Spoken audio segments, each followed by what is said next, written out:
2019 తర్వాత సింగపూర్ ప్రభుత్వాన్ని కూడా తప్పుపట్టే పరిస్థితికి వచ్చారని సీఎం చంద్రబాబు అన్నారు. ప్రభుత్వ బ్రాండ్ పోతే ఏపీ నష్టపోతుందని సింగపూర్ ప్రభుత్వానికి చెప్పానన్నారు.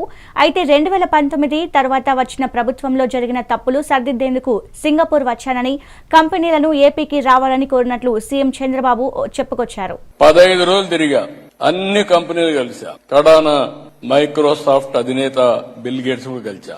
మొత్తం తిరిగి ఐటీ కంపెనీల్ని ఇండియాకి తేవడానికి, ఆంధ్రప్రదేశ్ తేవడానికి ఆ రోజు కృషి చేశా.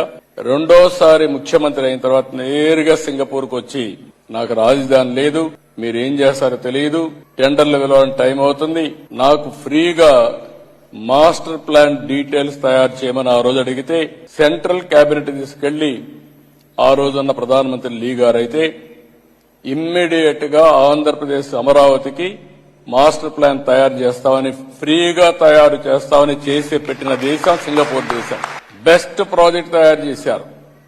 అక్కడి నుంచి చాలా దేశాల్లో వీళ్లు టౌన్షిప్లు కూడా కట్టారు, ఇండస్ట్రియల్ టౌన్షిప్లు కట్టారు, ఎకనామిక్ యాక్టివిటీ చేశారు, చాలా చేశారు.